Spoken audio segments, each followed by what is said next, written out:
least you can go park a car there, but we need to move away from cars. But in some communities, we've started looking at agricultural production underneath those panels. So it's not necessarily the amount of land; it's just how we plan our communities in a more smart way. Nice one, Professor Alan Brent there, Professor and Chair in Sustainable Energy Systems. It's an interesting idea, isn't it? That idea of microgrids or decentralising our power. By the way, speaking of kindness, Hawke's Bay Racing Club are offering temp homes for livestock and meals tonight. Hawke's Bay Racing Club offering temp homes for livestock and meals tonight. David, Zoe, kia ora, thank you for your time. I'm Wallace Chapman. Stay listening to RNZ. Lisa Owen with Checkpoint is next. Big thank you to my producer, Charlie Drever. See you tomorrow.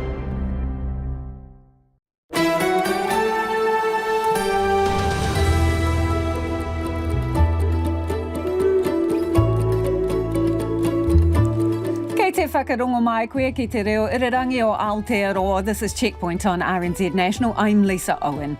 E haere ake nei, food, water, fuel, the clock is ticking on all the essentials for many flood-struck communities. A Defence Force supply ship is en route to the east coast. Meanwhile, in Ruatoria, generator power is running low and precious frozen kai is in danger of spoiling. Local civil defence joins us. A convoy of food trucks is approaching Gisborne from the south. We'll check how they're going. Cell phone coverage is still dodgy in Tairawhiti and Hawke's Bay. Vodafone is live with the latest. Food growers want more Defence Force help to clear silt-covered land and put up portable bridges. And we'll have the Prime Minister live as he updates the situation.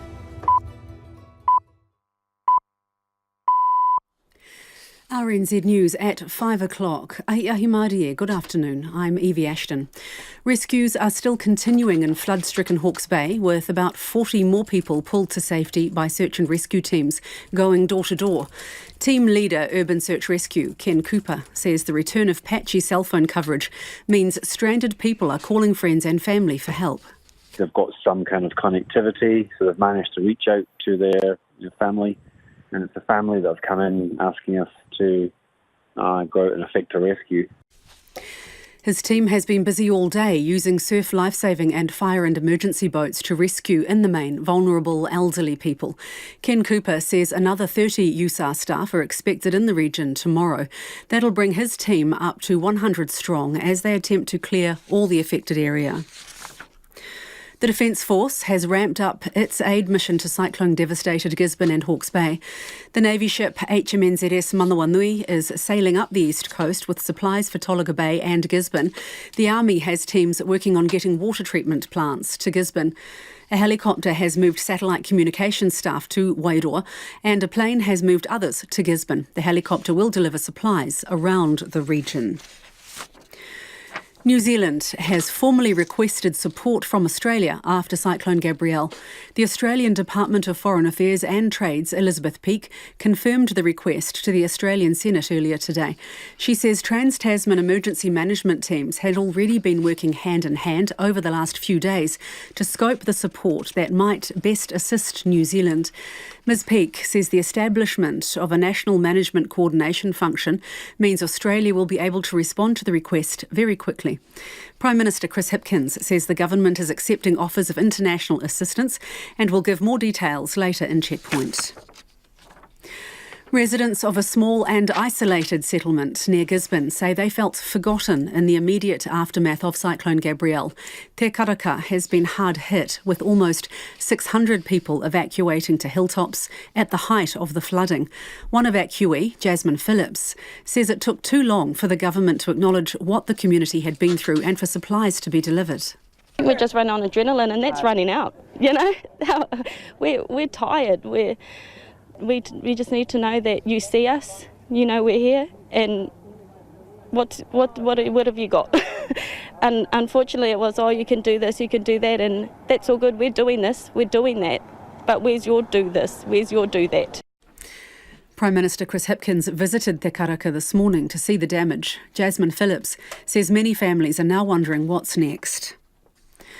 A person rescued from Pakowhai near Hastings says the love shown at the Flaxmere Evacuation Centre is incredible. On Tuesday, Natalie Morgans, along with 11 other residents, gathered on a roof while floodwaters rose until they were lapping at the spouting. She says she was welcomed at the Flaxmere Evacuation Centre with open arms. All I wanted to do was brush my teeth. I know it sounds silly. Well, the next thing, this lovely person leans over me, gives me a big hug and hands me a toothbrush. Oh, these guys can't do enough for you. Natalie Morgans says she's been treated like royalty and she wishes more evacuees could be brought to Flaxmere. Hawke's Bay Civil Defence is worried about misinformation that's circulating and says no dam has burst and no evacuation has been ordered. It says water has reportedly been observed rising in Pakipaki, but it says the dam hasn't burst and no water is coming in from the Ngaruiroro River. It says the rising water is probably due to a downstream blockage and teams are investigating. It also emphasises that no evacuation has been ordered for Bridge Pa. Emergency management says incorrect information is putting people at risk. However, part of State Highway 51 is only open for emergency vehicles. Meanwhile, one of the only service stations serving the Napier public has just lost power. And Met Service has issued a severe thunderstorm warning accompanied by torrential rain for South Waikato and for Ruatoria. It says its weather radar detected severe thunderstorms moving towards the northeast. In sport, England's dominated the opening session of the day-night cricket test in Tauranga, helped in large part by an ill-disciplined New Zealand bowling effort. Black Caps skipper Tim Southee won the toss and elected to bowl, and while England lost an early wicket, the tourists went on the attack and a short time ago were 152 for 3. Debutant Blair Tickner and Southee have taken a wicket each, but the New Zealand bowlers have generally failed to find their line and length. England's Ben Duckett scored a rapid-fire half-century, making 84 off just 68 balls, including 14 boundaries. Meanwhile, Sunday's final of the men's domestic one-day competition, the Ford Trophy, has been postponed because of the impact of Cyclone Gabrielle on players from the Central District's team. The Breakers are one up in the best-of-3 Australian NBL basketball semi-final series against the Tasmania Jack Jumpers, going into Game 2 tonight in Hobart. Win tonight and they'll advance to the grand finals, while a loss will set up a decider in Auckland on Sunday. Breakers coach Modi Moa expects a much improved effort from the Hobart side after their 20-point loss in Game 1. I'm fairly confident that we've been through most scenarios this year. We've come back from games where we've won a lot by a lot to perform. We've come back from losses. We've been down. We've been up. We kind of have a feeling that we've seen most scenarios and we know how to respond to them. And Manchester City have knocked Arsenal off the top of the Premier League standings after beating the Gunners 3-1 in London. That's the news. Crops underwater. The pitch is becoming clear. There is no doubt there has been damage to growing through the Hawke's Bay, through south of Auckland and through Northland. Communications down. The primary source of information is the radio. That is the one that we know we can rely on. Heroic rescues. There was hundreds on roofs. They're on two-storey balconies. There was a factory which had a good 40 people on the roof. Oh! And an earthquake. It's been a very difficult time for all of New Zealand recently, but this is yet another reminder that we do need to be prepared. Switch on your radio for the latest morning report, weekdays from 6 on RNZ National. We're funded through New Zealand On Air. You're with Lisa Owen next on Checkpoint. Right now, the short forecast from Met Service to midnight Friday. For the upper North Island, that's from Taumaru Nui and Taupo northwards, including Gisborne and Hawke's Bay. Scattered showers with thunderstorms and localised downpours possible, especially about Bay of Plenty and South Waikato, the ranges in Gisborne and northern Hawke's Bay. Mostly fine tomorrow, but scattered showers in Hawke's Bay and Gisborne. For the remainder of Te Ika Maui, the North Island, rain easing to isolated showers tonight. Marlborough and Canterbury, isolated showers. Nelson and Bulla, scattered showers, mainly about the ranges, clearing tonight and becoming fine. Then isolated showers about the ranges tomorrow afternoon and evening. Westland, Fiordland, Southland and Otago, mainly fine. Patchy drizzle developing in Southland and eastern Otago this evening, and isolated showers about the ranges tomorrow afternoon and evening. And for the Chatham Islands, showers easing late tomorrow. It's 7 minutes past 5. I'll have news headlines and traffic for you at 20 past 5. Nā mihi e ho tēnā koutou katoa, no mai haere mai ki Checkpoint i tēnei rā, ko Lisa Owen tēnei. Tonight, whole communities in Hawke's Bay have been turned into sodden, muddy fields as the scale of immense devastation becomes clearer. The Defence Force is on the way to deliver much needed food, water and fuel to cut off communities. Trucks carrying those crucial supplies will travel between Opotiki and Tikaraka in a convoy twice a day, morning and night. Communications to Hawke's Bay and Gisborne are still patchy, but telcos are flying in equipment to get it back up and running so loved ones can contact each other. And we'll speak to Vodafone shortly. We're on air until 7 tonight and we'll go live to the Prime Minister in about half an hour.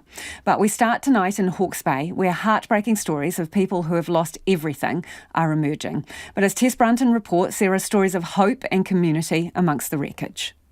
It's hard to comprehend the devastation caused by Cyclone Gabrielle across Hawke's Bay. Thousands are displaced and whānau are struggling to reconnect with loved ones as power, internet and cell phone service are still patchy for many. On Tuesday, Natalie Morgans, along with 11 other Pakawhai residents, gathered on a roof while floodwaters rose until they were lapping at the spouting. Ms Morgan says farm animals and pets couldn't be saved. When the water really came up, we sat and listened for 3.5 hours to 70 sheep dying. And there were cows, we could hear them drowning. The pig everyone had been trying to catch on canoes swam past and then he went under the water and didn't come back up. She was rescued by helicopter and taken to Flaxmere Community Centre. The evacuation centre has become a home for about 25 people, babies, grandparents, young couples and displaced whānau. They arrived with nothing and nowhere to go, and Ms Morgan says they found open arms. All I wanted to do was brush my teeth. I know it sounds silly. Well, the next thing, this lovely person leans over me, gives me a big hug and hands me a toothbrush. Oh, these guys can't do enough for you. Hastings ambassador and former Flaxmere councillor Henry O'Keefe says the love shown by the community is just the Flaxmere way. It's amazing. If I could put this in the bottle and sprinkle it all over the country, our social ills would disappear overnight. Chance Wharekawa was brought to the centre after he helped his partner out of quickly rising floodwaters in Pakawhai. He says it's nice to see people helping each other. That's what I like about the situation, is like the way it brings everybody together. It's really beautiful to see a community come together like this, support each other. Tanisha Gill works at the Flaxmere Community Centre. She says they have been very well supplied by local people and evacuees have become whānau in just a day or two. They're a part of the family now. They're not allowed to leave Flaxmere at all. And one of them, when she did reunite with her family, as she was leaving, she's like, I feel like I'm going on an overseas trip. This is my family now. I don't ever want to go. Other evacuation centres around the region have brought the community together too. The community hall in Ruatoria has opened to get supplies together for people struggling in Napier and Hastings. Megan Meads is helping out at the hall. We've got pillows, blankets, duvets, baby sheets and clothing there, and also sleeping bags and just loads of towels and sanitary items. Meanwhile, out on the ground, people are struggling to physically get place to place. Ian Quinn is a crew leader from Marae Kakaho and has been clearing roads. On Wednesday we had people out with tractors kind of clearing slips and filling in holes, kind of working alongside the roading contractors really to try and free things up as quickly as possible. And it's not just a struggle to connect to people physically. Internet, phone and power are still out to many. One woman is operating a makeshift internet cafe out of her caravan to connect an isolated Hawke's Bay community with their families. Sarah Grant says after Cyclone Gabrielle took out roads, reception and power in Dartmoor, the locals were left isolated and afraid. She says her Starlink satellite internet has been a saving grace for worrying friends and family. Ms Grant says they're connecting with everyone who lives along the isolated 20-kilometre stretch of country road. We've got 17 kids under the age of 15, including 2 babies under 1 year old, so 83 people total connected up here. We are going to try and push inland further where the roads are not so bad, because we know that there's people up the road with young kids who might be, isolated. We cannot go eastward. The slips are just too big, too dangerous. Uncertainty over the roading network across Hawke's Bay looks likely to continue for some time. Roads and bridges are being assessed for safety. Civil Defence says there are a lot of people putting up their hand to help with the recovery, and it is coordinating volunteers who want to help. Tess Brunton reporting there. We are joined now by Hawke's Bay Civil Defence Emergency Management Controller Ian McDonald. Kia ora, Ian. Can you talk us through the essentials here? Power, water, food. Where are you placed? With power, progress continues to be made. There's some really innovative solutions being come up with between Transpower and our local supply company Unison. So gradually there is power being brought back online in Napier, but I'd reiterate that it's gradually. And look, the supply, I think people have to get used to the supply won't be the same as what it was, and it may be disrupted, but we are working on it. How many homes still without, do you know? Oh, I don't know, sorry. But at the moment, most of Napier still, but we've managed to get some fairly large generators to start getting some critical businesses in the CBD, such as supermarkets and fuel stations up and running. So that's happened. And so, yeah, the key thing is getting around the Redcliffe substation, and there's a number of solutions being pursued around that. Water and food, have deliveries arrived, and if so, where from and how? So, look, water generally, potable water in terms of our urban areas is generally not a concern at the moment. But in terms of packaged water and food, we today established a distribution hub centrally, and already we've got some food coming in, and what will happen is it will be packaged up and distributed.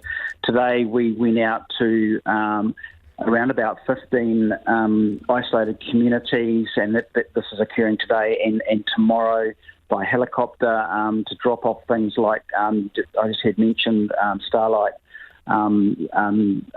modems, and also some essential supplies, but more importantly, a generator with an electrician to wire it up. But also the other thing is around actually assessing what further needs are needed for the next coming week, so that we can start to get that delivered as well.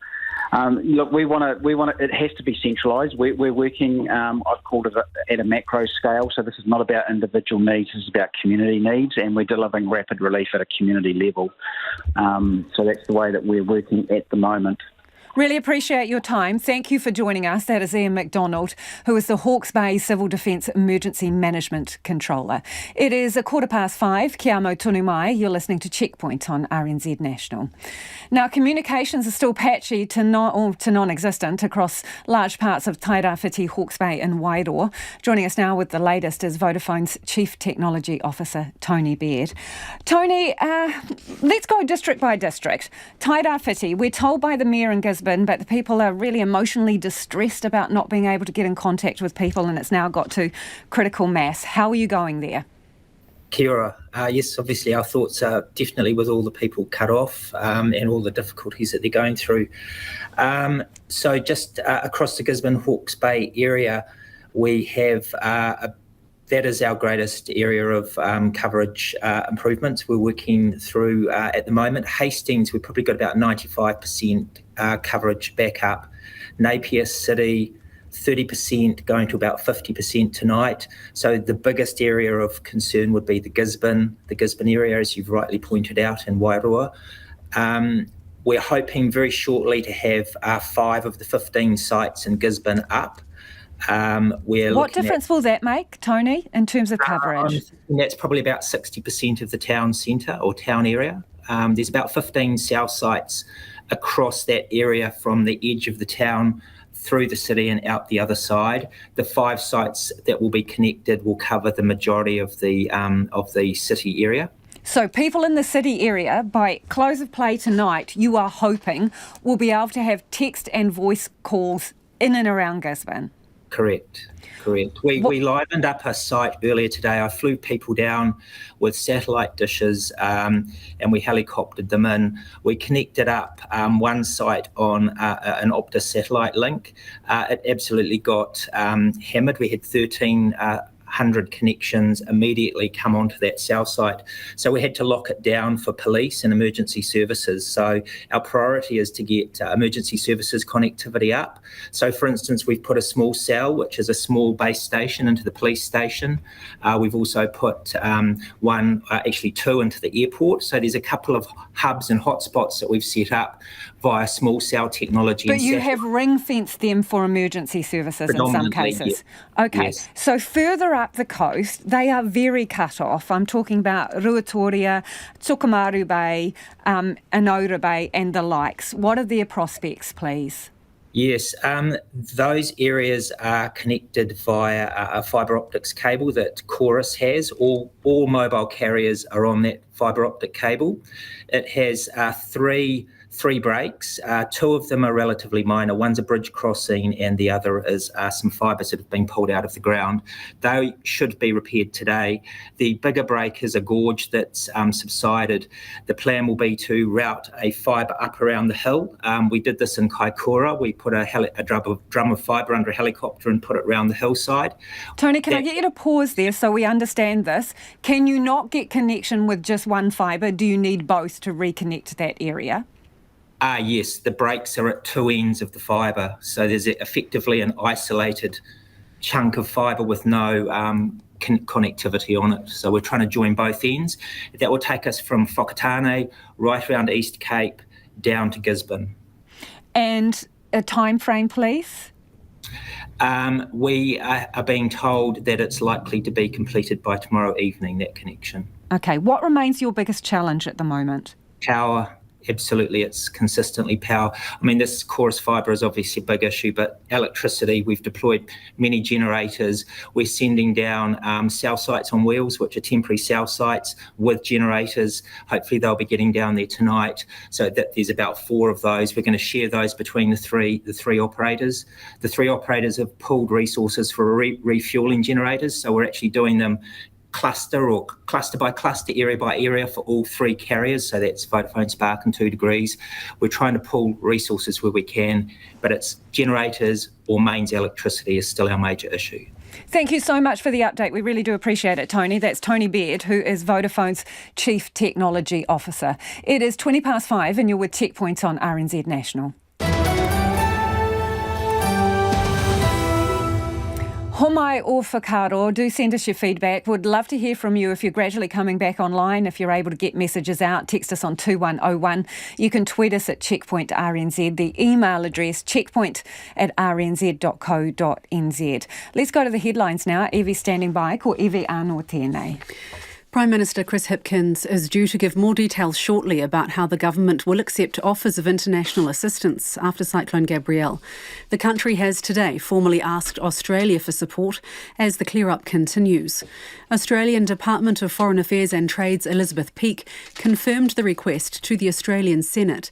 She says Trans-Tasman emergency management teams had already been working hand in hand. The Navy ship HMNZS Manawanui is sailing up the east coast with supplies for Tolaga Bay and for Gisborne as the Defence Force ramps up its aid mission to the cyclone-devastated Gisborne and Hawke's Bay regions. HMNZS Te Mana is set to sail to Hawke's Bay soon with supplies and a 25-person emergency response team. The widow of the firefighter who died in Muriwai during Cyclone Gabrielle says her family is utterly devastated. Amy van Svanenberg described her husband Dave as the family's cornerstone. He was checking flooding in a property on Monday when it was hit by another house in a landslide. A second firefighter caught in the landslide is in a critical condition. The Minister of Finance says further short-term relief measures to help those hit by floods and the cyclone will be announced soon. Grant Robertson also says the budget, due in May, is being prepared with flood recovery in mind. And the Transport Agency says it hopes to reopen State Highway 2 between Hastings and Napier this evening after checks on the Ngaruroro River Bridge. Now, just to elaborate on that. State Highway 2 between Napier and Hastings has reopened to emergency services and critical workers only, but it possibly may fully reopen this evening after those checks. State Highway 25 Hikuwai to Whangamata is now open for essential travel only between Opoutere Road and Hikuwai. State Highway 5 to Napier is still closed. State Highway 35 is now open between Hicks Bay and Te Puia Springs. The road is also open from Tolaga Bay to Gisborne. Please be aware that State Highway 35 is now closed between Te Puia Springs and Tolaga Bay. That seems to have counteracted everything I said. Do not travel on State Highway 35. Sorry about that. We'll keep you updated as more information comes to hand. I mean, I suppose that what it shows is a moving feast. Thank you, Evie. Little is known about the plight of Wairoa and its residents as the town has been cut off with only very intermittent communications to the outside world. Our reporter Kate Green has just been in Wairoa and she joins us now. Kate, what have you seen there? Kia ora, Lisa. Yeah, we've just touched back down at Gisborne Airport in a tiny little plane. Flying into Wairoa was pretty shocking. The view from the air is basically just mud and silt. It's sort of hard to know in some places where the sea ends and the land begins. We touched down and it was raining pretty steadily. We traversed a couple of the streets and had a chat to some of the locals. Most of them were out cleaning up their gardens or backyards. Many of them were sweeping silt out of their homes. So much destroyed. Silt up to a metre in some places. One of the guys I had a chat to said it was up to his chest, and this guy was about 6 foot. His beloved, one of his beloved cars that he's been working on in the back garden totally submerged. I saw videos of that people took on the night on Tuesday where the water is just over top of their cars, flooding down the street like it's a river. It was really surprising. Thank you so much for the update. That is Kate Green, who has been in Wairoa, which is essentially cut off.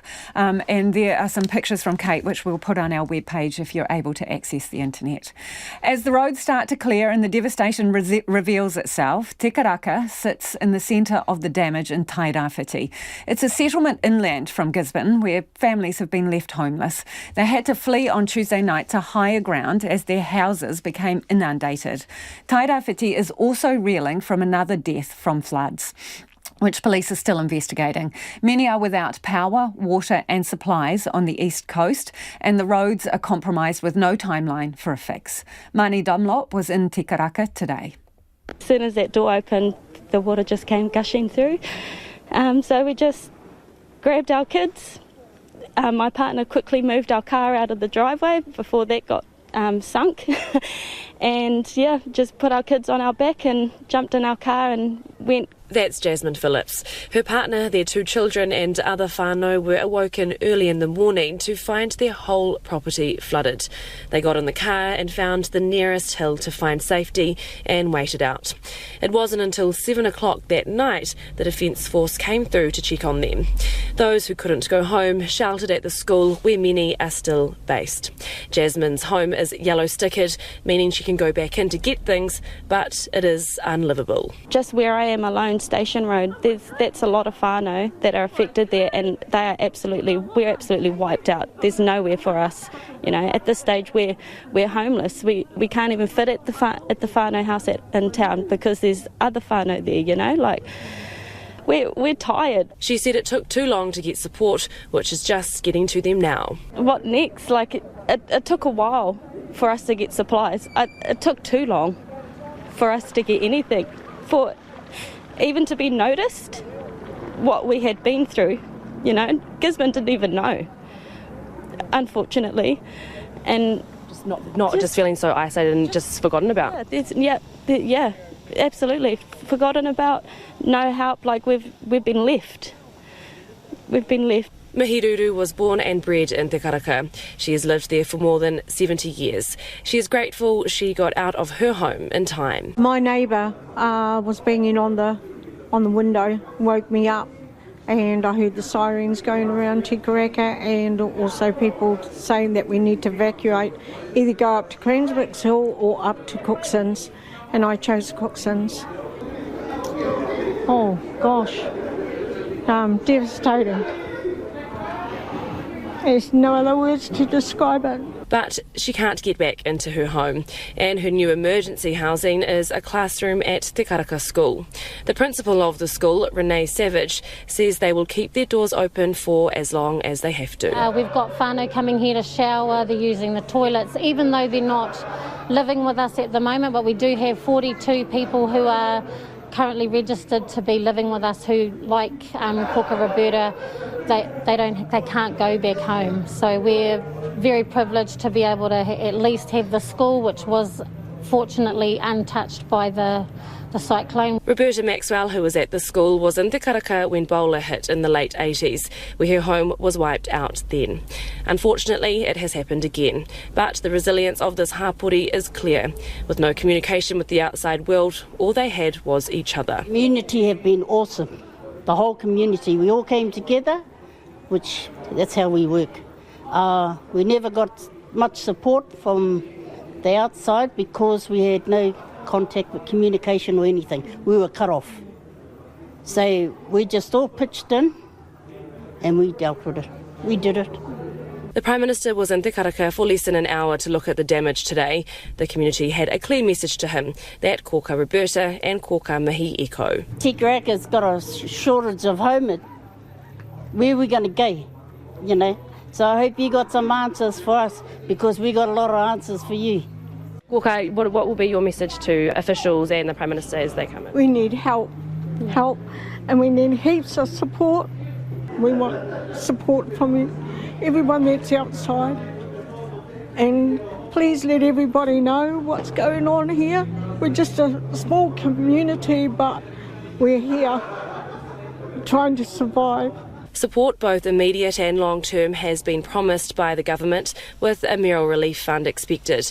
In the meantime, a convoy of trucks with supplies have been making their way from Opotiki to hopefully take some pressure and provide some relief to Te Karaka. Marnie Dunlop reporting there. If you were listening on radio, there is a video version of that story. It'll be on our web page. It is 29 after 5. Kia mau tunu mai. You're listening to Checkpoint on RNZ National. It's time for the business news now. Ko taku hoa e nai ko Nona Peltier. Nona, big exporters of fresh produce, dairy and other agricultural products are still counting the damages from Cyclone Gabrielle. What do we know so far? Okay, so this is a list of some of the companies that are listed on the NZX. We've been...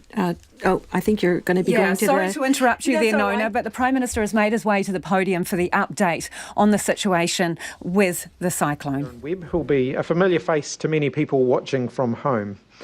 Air Commodore Webb will provide a detailed picture of the Defence Force movement and operations. I returned today from Gisborne, where the damage is extensive, and it'd be fair to say that a number of the people I spoke to are in somewhat of a state of shock. There is absolutely no doubt that communities affected by recent weather events are under enormous pressure. We know that some people are finding it incredibly difficult to communicate with each other and with family members in other regions. We're working as fast as we can to try and get telecommunications reconnected. Both fibre routes into and out of Gisborne, for example, have been damaged, and engineers are working on repairs as fast as they can. We're also trying to get temporary measures in place where they're needed, like hotspots, so that people can keep in touch, albeit in a more limited way. 10 more Starlink units are on their way to Gisborne as we speak. A bit further south, 5 Starlink satellite communications units have been delivered to both Wairoa and to the Hawke's Bay, and more are on the way. We've been able to reach Wairoa and the Hawke's Bay by road today, and State Highway 2 to Gisborne has also been opened on a limited basis for convoys of emergency supplies, including food, water and fuel, and it will be open again for further convoys tomorrow. So we've got some temporary supplies en route and more will be arriving soon. Fresh water is clearly an issue. The Navy ships Manawanui off the east coast of Tolaga Bay and Tamana is being ready to sail to the Hawke's Bay with supplies as required. The Defence Force is continuing to bring in supplies through other means as well. The damage to roads in all of the affected areas is one of the most significant issues that we're facing, and we want people in those areas to minimise their own movements so that we can concentrate on getting supplies and repair crews to where they're needed. Encouragingly, every region now has an alternative route that is allowing us to get lifelines into them. Everything possible is being done to bring back power to those areas that have been hard hit by the cyclone and have been without it. The most recent information that we have is that approximately 102,000 customers are without power across the Upper North Island, and that's down from around 225,000 on Tuesday morning. The electricity sector has a particular focus on Gisborne to determine what equipment and manpower they might need. While I was on the ground, I was able to advise the Gisborne Mayor Stoltz that the government has released $1 million as an immediate top-up for the mayoral relief fund through the normal process. That's the first step to help get immediate support to those who need it. A further $1 million has also been released to the Hawke's Bay this afternoon. I can assure everyone that we are using every available resource to help find those who are missing and to rescue those who we know about but we have not been able to get to. Over the past 2 days, our Rescue Coordination Centre has overseen 450 rescues, and all rescue requests in the 111 system have now been completed. That's great news, and I'm sure it will be a big relief to everyone across the country. Police are sending an additional 100 staff into the Hawke's Bay and Tairāwhiti areas to support their work in the rescue and recovery efforts, and to assist with road closures and traffic movement, reassurance patrols, and to provide a strong community presence. The police Eagle helicopter will be deployed to the region tomorrow. Those police have come from the Bay of Plenty, Central, Wellington, Tasman, Canterbury and Southern districts, as well as from the Royal New Zealand Police College to support local staff who are already on the ground. Many local police have been the first responders to emergencies, and they've been helping people even in the face of having lost their own homes, and we thank them for that. As at 2:30 this afternoon, a total of 3,544 reports of uncontactable people have been registered with the Police 105 function, and a further 450 have been reported as found. That'll include multiple reports for the same people.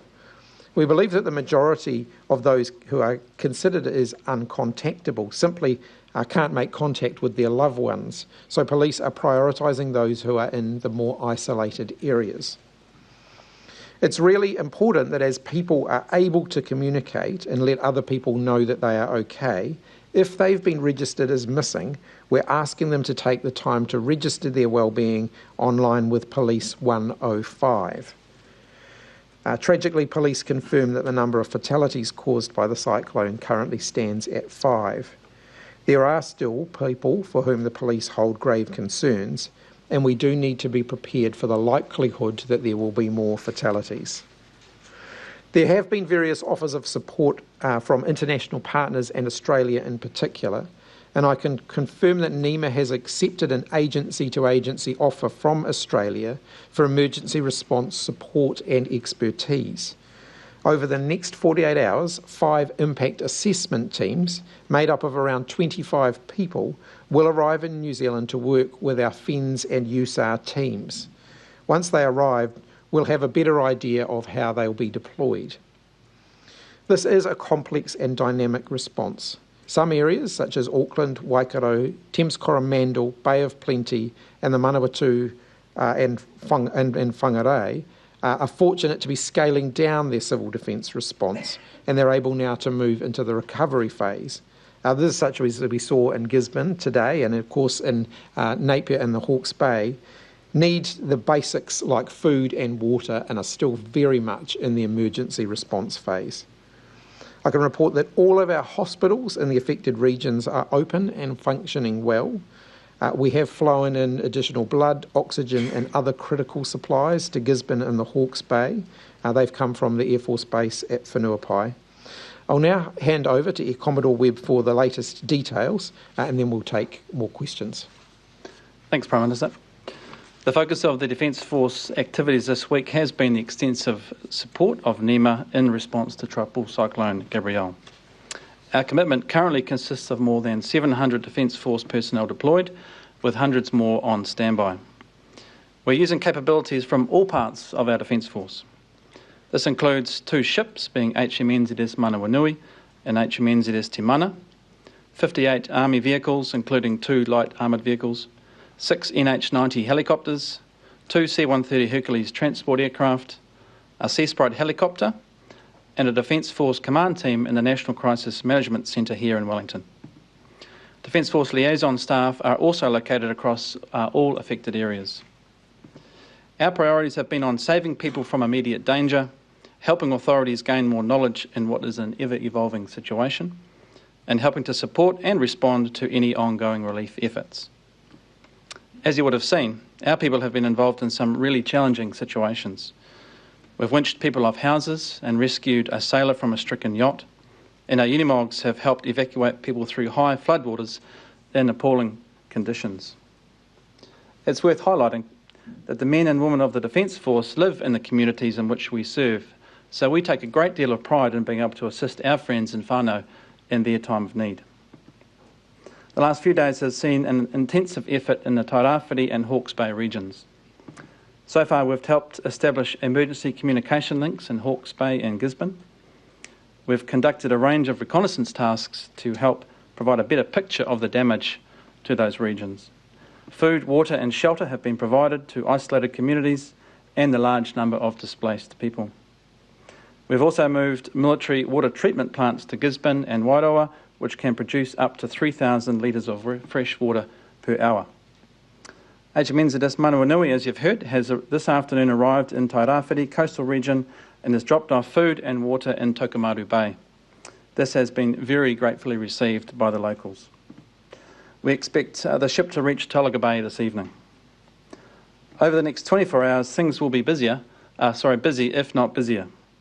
HMNZS Manawanui is due into Gisborne tomorrow morning, where the ship will prepare to assist the community. HMNZS Te Mana is due to depart Auckland tonight for Napier, and on board is a 25-person emergency response team and further humanitarian supplies.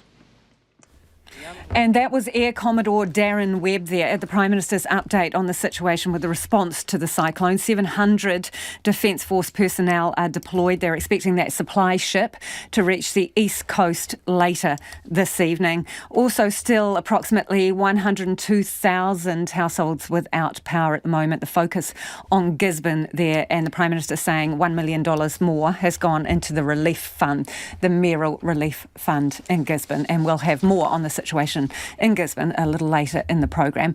But back to business now. Nona Peltier is in the studio. Nona, can you just give us a quick wrap of the markets before you put your skates on, please? Yes, indeed. So the top 50 index, it ended up 0.6%. That was a gain of 75 points to 12,158.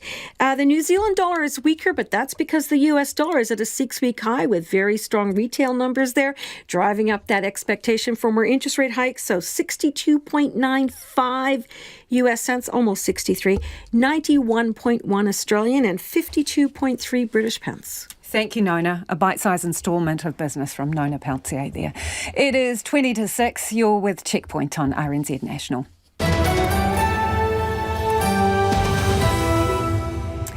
Kia ora e te iwi, you are with a Checkpoint special. We will be on air with you until 7 o'clock this evening. Do get in touch. Homai o whakaaro, we would love your feedback.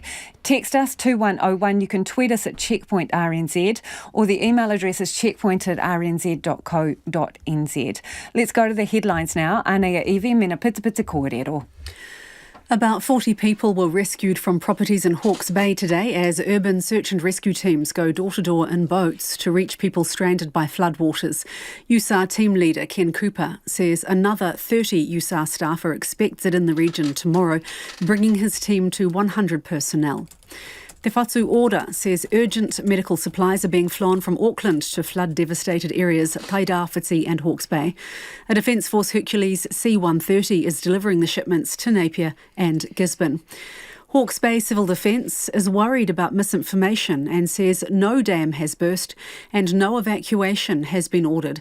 It says water has reportedly been observed rising in Pakipaki, but it says the dam hasn't burst and no water is coming in from the Ngaruroro River.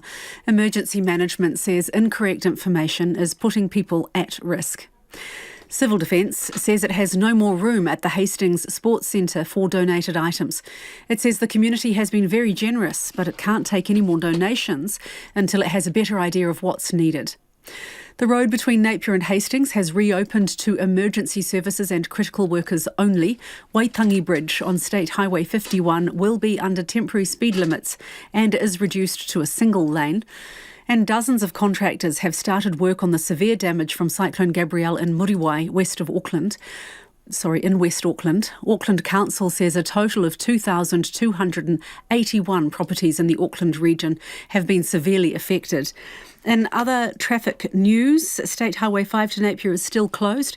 State Highway 35 you can't get between Te Puia Springs and Tolaga Bay, but you can now travel between Hicks Bay and Te Puia Springs, and it's also open between Tolaga Bay and Gisborne. Glad I cleared that up. State Highway 25, Hikuwai to Whangamata, is now open for essential travel only between Opotiri Road and Hikuwai. Our next news and weather is at 6.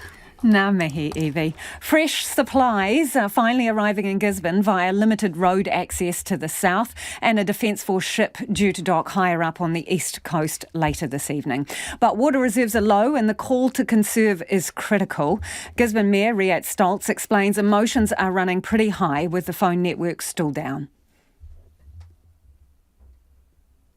So it's all go here, Lisa, and today we can see that emotional impact it's having on our community, not being able to communicate with each other, as well as the whānau and friends across New Zealand and across the world. It is really having an emotional impact here, and we are trying. I know that Chorus are working 24/7 behind the scenes to fix the fibre, which is severed north and south of Gisborne. There are some temporary coverage here that some people are getting the odd text, but it is really distressing to our community. In the meantime, we have been connected up in State Highway 2 only for convoys of food, so it was heartening today to see 20 trucks coming in a police convoy bringing food, water and fuel into our region. We're also welcoming the Manawa Nui, the Navy ship, into Tokumaru Bay today, bringing comms, food and water. Tomorrow coming down to Tolaga Bay, and we'll be welcoming them into Gisborne tomorrow. So you can see it is all go, but still there is the human toll of people not being able to talk and communicate with each other. Riat, tell me a little bit about that. You say, the emotional toll. How is that? How are you seeing that? What are you seeing? What are people saying? Oh, when I go outside of the council building, people burst out in tears when they see you. They just want to hug you. They want to say, I want to let my nan know. Today at the airport, when I picked up the Prime Minister, a lady came up to me and said, I have a 100-year-old mother in Napier and I cannot talk to her, and I know she won't leave her house. I don't know how to reach her. So those are the stories on the ground. Also, Lisa, people who had flood water through their houses, they want to ring insurance to get instructions of what they should do, and they cannot. So it is those practical things that are really becoming an issue after 3 days. Have the telcos given you any idea of time frame, and do you think they're moving fast enough? They have not given us any idea, and I think if we look at the extent of damage, they are working as fast as they can. We have bridges missing, which the fibre would run under those bridges. So it's massive infrastructure that need to be fixed. I know they are flying in some temporary satellite connections. I don't know a lot about how they work, but that would give people the ability to make a phone call or a text, but you won't be able to use the internet. But that's better than nothing. People can then at least let their whānau know they are okay. You mentioned the ship bringing supplies further up the coast. We understand up there that fuel is an issue. They're concerned about generators running out and that kai will be wasted, frozen food that they're relying on. So they're desperate to get supplies in. What do you know of that? Absolutely. It's logistical efforts now to make sure the food and the fuel and the water go to the right places at the right time. Because like you say, there are communities that really need fuel, and we will be able to take it there. So it is at this stage just us and NEMA together pulling all the information we have, because it's all about prioritisation and making sure we don't miss anyone out. What about power, Riet? So I would say most people in town have power. I know as of yesterday or early morning, there was 3,000 connections not working. So slowly they are fixing those faults. Now that the weather has settled down, you can send out the crews to fix the power lines. So I think more and more we will see our community having power. Riet, we understand that there was a fatality in your district. Do you know any more about that? All I know at this stage is that police confirmed that there was a fatality and that they are talking to next of kin, and once they are ready and have spoken to everyone, the police will then release more information. So that's all I have at this stage. And that's Riet Stoltz, the Mayor of Gisborne, and she wanted me to reiterate, please, if you are in Gisborne, water is absolutely critical and they need to cut usage. Please conserve. It is 12 minutes to 6, kia mau tonu mai. You're listening to Checkpoint on RNZ National. Up the coast from Gisborne, the isolated town of Ruatoria is cut off without power and hardly any reception. Local residents are staying connected, throwing food parcels to each other across broken roads. Tairāwhiti councillor and civil defence member Rowenia Parata lives there. She says the clock is ticking, diesel for generators is running low, and without freezers, precious kai could spoil. And there is no confirmation of when fuel or food might arrive. Everyone from Uawa to Pōtaka, we're all safe, we're all alive. We've all gotten through the storm. So I think it's really important to get that message out to our whānau, that we are alive and we are here, but we are finding it difficult with the lack of connectivity. We've got lots of black spots, so communications is really difficult at the moment. I know that Tolaga Bay is having some real troubles in terms of communications, and they were hit particularly badly through Cyclone Gabrielle, but also Te Puia and Waipiro Bay, Whareponga. We've got lots of really isolated communities that are we have concerns for, but we've made contact with key people in those communities. How have you managed to do that, Rawinia? Is someone going by road or actually going and knocking on doors? Yeah, so before the Cyclone Gabrielle, we identified key community champions. So there's one or two individuals in every community or valley that will door knock to make sure that everybody is okay. Most of the local roads have been regained access. There are still some that can't quite get out, but they can come to the break in the road, which they have been doing, and we've been giving them supplies that way. We're really concerned because our freezers are now starting to defrost, and that's going to cause a real issue considering that our shop is very low on supplies. Our FPOS is still not working, so that's causing some anxiety amongst our people for sure. So what kai are you delivering? Oh, so we were given some civil defence supplies from Gisborne District Council and Te Runanga o Ngāti Porou, as well as Te Puni Kokiri. So they were given to us ahead of time. So they are like sort of non-perishable items, some toiletry items. So we've been giving those to whānau who need them most. What else do you need then in terms of welfare? At this point, mostly fuel to keep our generators running while our main power is being fixed. We need foodstuffs to deliver our food to restore our shop, and if possible we need to get our FPOS up and running again. Rawinia, do you know how that food is going to be delivered? Is it going to come by air? No, I don't think so. It's supposed to be coming by a truck from Auckland. Okay. And in terms of FPOS, what have you been told about that and the time it may take? It was supposed to be up and running yesterday.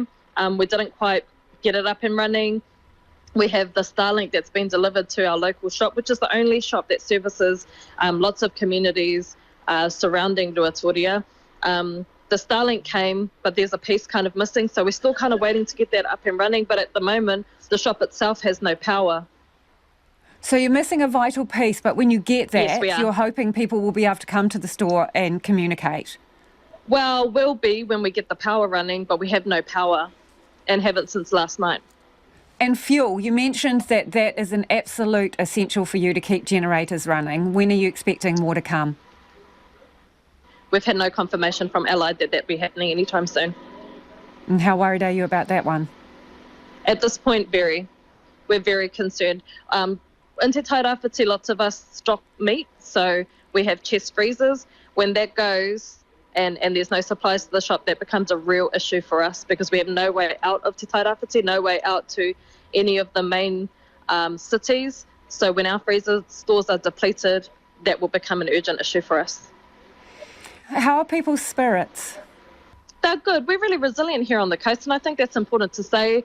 Our civil defence effort has been really well supported by the community. Everyone's doing the best that they can, but I'd be lying if I said there isn't an air of anxiety now, just being concerned about when more supplies are coming and knowing, of course, that we're one of many communities that are facing these kinds of issues and just wondering how far up or down the priority list will our needs be. Are you feeling slightly forgotten, Rawenia? No, not at all. I mean, we understand that lots of people in lots of places are dealing with far worse than we are. It's just that we need some confirmation that things are coming and when they will be coming. Rawenia Parata there, Tairawhiti councillor and a civil defence member. Hawke's Bay growers are pleading with the government for a recovery package after Cyclone Gabrielle turned vast swathes of fertile land into pulp. One of New Zealand's fruit bowls, the region's orchards, have been left devastated by the destruction of the storm that hit quickly and hit hard, potentially leaving a multi-million-dollar hole in the industry. And as Jimmy Ellingham reports, many have lost not just their businesses but also their homes. Standing in front of a pile of trees that used to form part of his apple orchard, Jerif Van Beek struggles to contain his emotions. This morning, my wife and I, we had a bit of a cry, but we need to keep going, and that's what we do. But I would say there will be times when this all sort of dies down and all the help, because everybody's got day jobs to go to, and we're on our own again when it will really hit. So devastating, at our age, 60-ish. We have to start all over again. That includes possibly rebuilding the house Mr Van Beek and his wife built themselves 20 years ago. Their business, Riverside Cherries, was flattened by a torrent of water from a raging river which burst its banks and tore through growing operations near Hastings on Tuesday. So we've got 14 hectares of apples here, and we've got another 7 hectares of cherries, and the apples are all flat on the ground or washed out, completely gone. There's only green grass left and the irrigation pipes sticking out of the ground. The tree, I don't know where the trees are. There's a mountain of apple trees behind me, but there's far more, and I don't know where they are. They've just gone down the road. With the force of the river, they've just been taken away. The cherries will probably grow again, but in the meantime, Riverside Cherries has no income and will need to start the apple operation from scratch, costing millions. Nothing to salvage, absolutely nothing. We're just going to get bulldozers in here and put it in one big heap and burn it, and then we'll have a bare paddock, and then we need to restart again. In Twyford, northwest of Hastings today, the extent of damage is clear.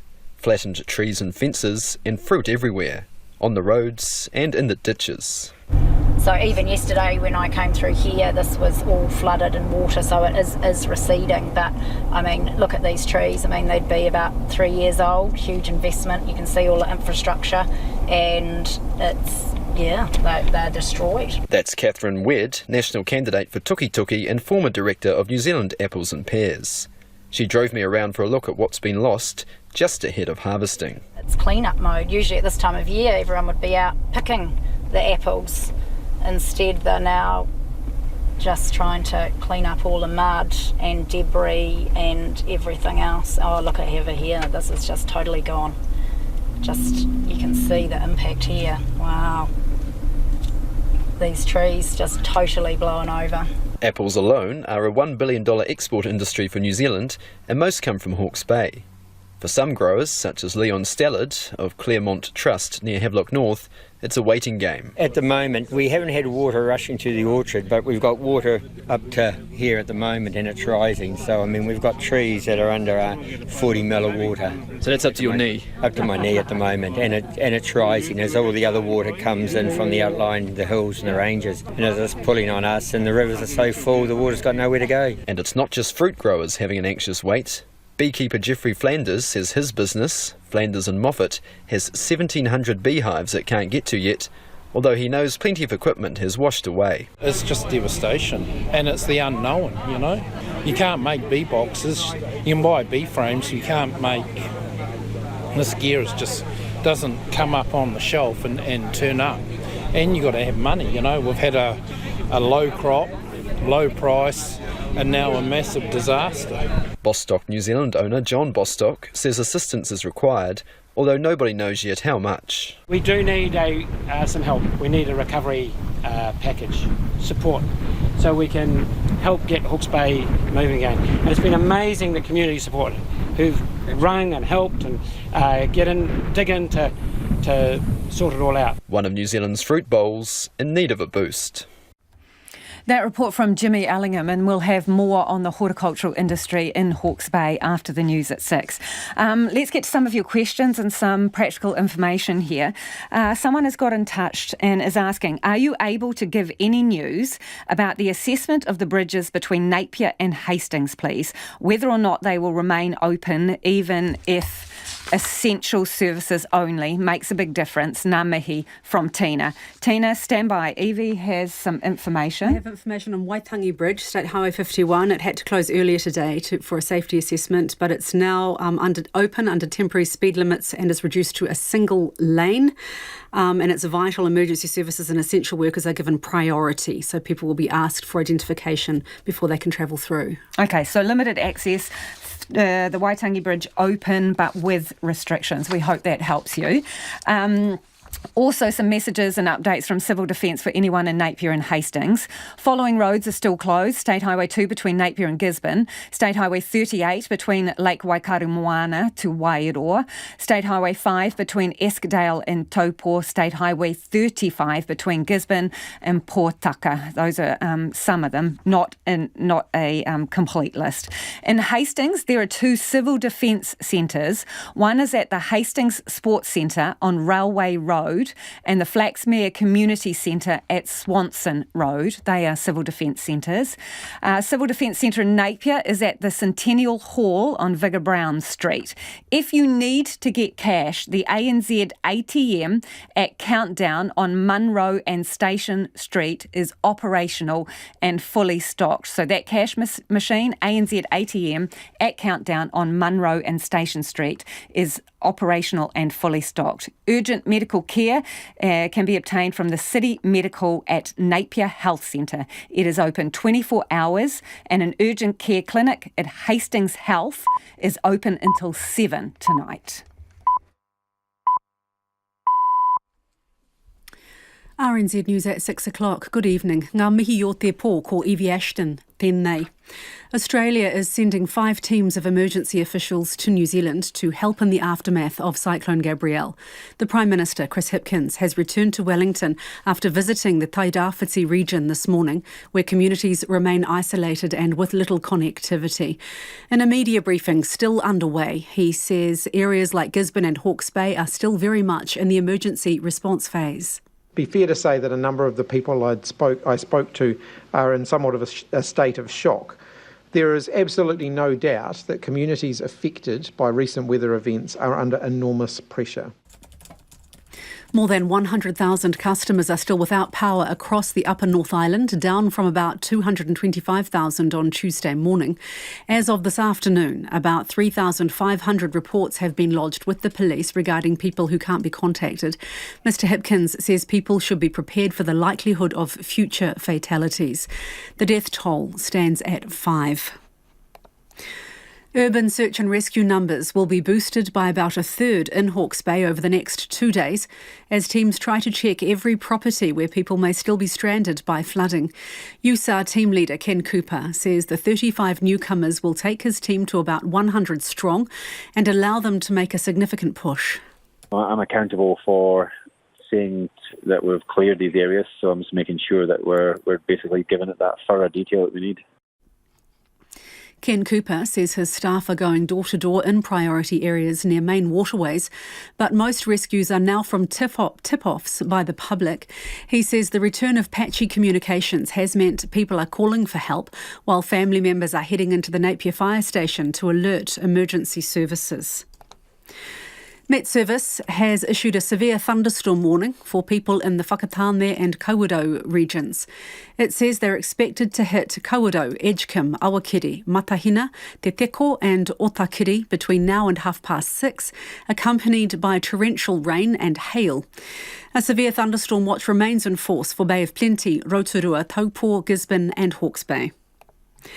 Te Whatu Ora says urgent medical supplies are being flown from Auckland to Tairāwhiti and Hawke's Bay.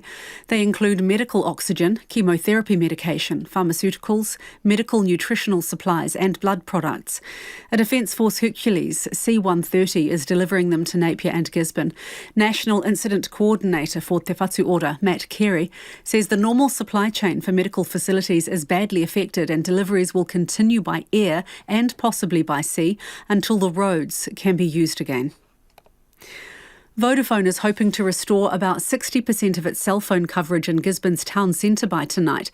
Chief Technology Officer Tony Baird told Checkpoint the network was trying to get 5 of its 15 towers in central Gisborne back up tonight. He says satellite dishes were flown in earlier today. One site was reconnected, but because 1,300 connections were made instantly, it was locked down for emergency responders. Rural communities in the Hastings district are banding together to support each other. Earlier this week, the swollen Maraikakaho River eroded the approach to the bridge into the nearby settlement. Tess Brunton reports from Maraikakaho. The river has since receded, leaving behind debris, hay bales in trees and deep grooves into the road, cutting access. But locals and contractors have pitched in, first restoring the road to one lane and now moving gravel to attempt to restore the second lane. In Rokawa, residents are bringing blankets, pillows, towels and other supplies to the local hall to donate to people who had to evacuate in Napier and Hastings. Local resident Megan Mead says a call was put out on Facebook and within 2 hours, donations were piled high on a table and a bench. The road between Napier and Hastings has reopened to emergency services and critical workers. Waitangi Bridge on State Highway 51 had to close earlier today ahead of a safety assessment. Waka Kotahi says people will be asked for identification before being able to travel through. It's the sole link connecting Napier and Hastings. Work is underway to clear debris on the State Highway 2 Napier to Hastings Expressway. 3 people are facing a total of 72 charges in relation to historical sexual offences, ill treatment and assault related to a care provider in Auckland. County's Manukau Police began investigating after Oranga Tamariki raised concerns in 2021 with the care provider working within the wider South Auckland region. Those charged are a 72-year-old woman, a 33-year-old woman and a 33-year-old man. The older woman is facing 43 charges. The younger woman 17 and the man 12. He was due to appear in the Manukau District Court this afternoon. The 2 women are expected to appear in the Pukekohe District Court on February the 21st and 22nd. And in sport, England have passed the 200-run mark in the second session of the day-night cricket test against the Black Caps in Mount Maunganui. New Zealand bowlers struck 3 times after tea, including Scott Kuggeleijn, picking up his first test wicket with the dismissal of England captain Ben Stokes. A short time ago, the visitors were 218 for 5. That's the news. Māpuna, te hōtaka e whakaterehia ana e au e Julia Wilcox, ia te rā horoi, hei te pūtūtanga, i runga i te reo irirangi o Aotearoa. Māpuna celebrates Aotearoa legends, leaders, artists, and you. That's Māpuna, every Saturday at noon on RNZ National. He māpuna e arohatia ana, e kai ngā kautia ana. And we're funded through New Zealand On Air. You're back with Lisa Owen next on Checkpoint. Right now, the short forecast from Met Service to midnight Friday. A severe thunderstorm watch is in force for Bay of Plenty, Ruatoria, Taupō, Gisborne and Hawke's Bay. For the Upper North Island, from Taumadu Nui and Taupō northwards, including Gisborne and Hawke's Bay, scattered showers with thunderstorms and localised downpours possible, especially about Bay of Plenty and South Waikato, the ranges in Gisborne and Northern Hawke's Bay. Mostly fine tomorrow, scattered showers in Hawke's Bay and Gisborne. For the remainder of the North Island, rain easing to isolated showers tonight. Marlborough and Canterbury, isolated showers. Nelson and Bulla, scattered showers, mainly about the ranges, clearing tonight and becoming fine. Then isolated showers about the ranges tomorrow afternoon and evening. Westland, Fiordland, Southland and Otago, mainly fine. Patchy drizzle developing in Southland and Eastern Otago this evening, with isolated showers about the ranges tomorrow afternoon and evening. And for Te Kohu Chatham Islands, showers easing late tomorrow. It's 7 minutes past 6. I will have news headlines for you at 6:30. Thank you, Evie. No mai hoki mai. This is Checkpoint. Ko Lisa Owen tēnei. This is an extended special and we will be with you until 7 o'clock tonight. People should prepare for the number of fatalities in the wake of the cyclone to increase. That was the message from Prime Minister Chris Hipkins in the last hour. It comes as the fifth fatality from Cyclone Gabrielle was confirmed as a man in his 60s in Gisborne. But police have grave concerns for many more, with 3,544 people reported as uncontactable. As we go to air tonight, more than 100,000 customers are still without power across the Upper North Island, most in the Hawke's Bay and Tairāwhiti, the Coromandel and Auckland. And there is concern for many communities who remain cut off from the outside world with no power or cell phone coverage. Chris Hipkins says more than 700 Defence Force personnel have been deployed, including 2 ships, 58 Army vehicles and 6 NH90 helicopters. Fresh water is clearly an issue. The Navy ships Manawanui off the east coast of Tolaga Bay and Tamana is being ready to sail to the Hawke's Bay with supplies as required. The Defence Force is continuing to bring in supplies through other means as well. The damage to roads in all of the affected areas is one of the most significant issues that we're facing, and we want people in those areas to minimise their own movements so that we can concentrate on getting supplies and repair crews to where they're needed. Encouragingly, every region now has an alternative route that is allowing us to get lifelines into them. Everything possible is being done to bring back power to those areas that have been hard hit by the cyclone and have been without it. The most recent information that we have is that approximately 102,000 customers are without power across the Upper North Island, and that's down from around 225,000 on Tuesday morning. The electricity sector has a particular focus on Gisborne to determine what equipment and manpower they might need. While I was on the ground, I was able to advise the Gisborne Mayor, Stoltz, that the government has released $1 million as an immediate top-up for the mayoral relief fund through the normal process. That's the first step to help get immediate support to those who need it. A further $1 million has also been released to the Hawke's Bay this afternoon. I can assure everyone that we are using every available resource to help find those who are missing and to rescue those who we know about but we have not been able to get to. Prime Minister Chris Hipkins there. Cabinet Minister and MP for Napier, Stuart Nash, joins us now. Kia ora, Minister. Kia ora, Lisa. How are you? I'm well. You've been in the area. What have you seen today, please? Well, first of all, it is really, really difficult to get accurate comms out to people when there's no power and no cell phone coverage. And even though cell phone coverage is coming back, if you're in a place without power and your phone's gone dead, then again, that just compounds the problem. So, there are really big issues, as the Prime Minister mentioned in that piece you just played. There are roads in and out of every region now, but the expressway south out of Napier connecting Hastings is still not up and running. The structural integrity of a number of their bridges around the regions has been compromised. So NZTA is working really, really hard to assess every single bridge. But in Napier itself, there was still nearly 32,000 people without any power. And keeping in mind, Lisa, the great tragedy one of the great tragedies of this, and there are a number, is it's Art Deco weekend in Napier. This is the biggest weekend in Hawke's Bay for the year, and obviously that's been cancelled. The town's closed down, so there's a hell of a lot of small to medium business owners that are yet again being absolutely hammered. You mentioned there, Minister, 32,000 people still without power. We're getting a lot of texts from those people who are able to use their phones, and this is the general theme. Are you able to give any more news about the power situation? We don't have power in Napier at all. People are really struggling. Let us know when something can be done about this. Can you give them more of a time frame? Yeah, and that is really, really tough because, of course, you've been without power for as long as well. Here, then there goes all the food in the fridge and the freezer. I know there was a meeting held this afternoon between Unison, the local lines company, and Transpower.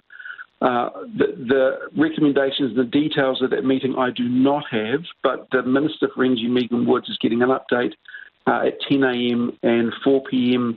10 a.m. and 1:30 p.m. every day.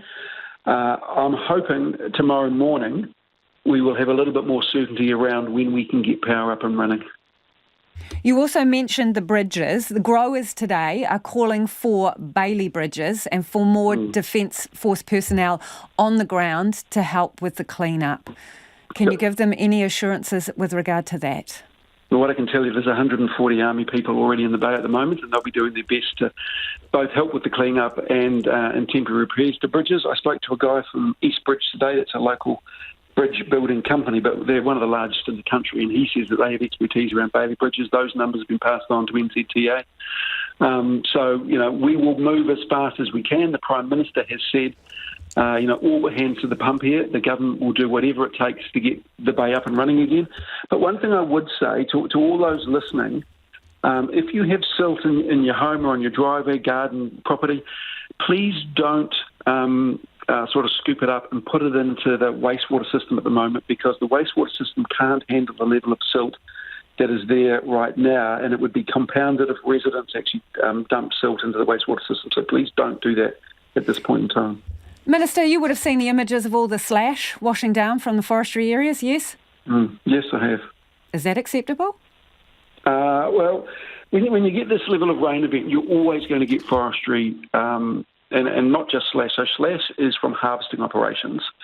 But, you're getting a mixture of native trees, of mature radiata that haven't been harvested, obviously, and slash. So working very hard with the forestry companies to better understand the management regimes required to mitigate the damage when we have these sort of rain events.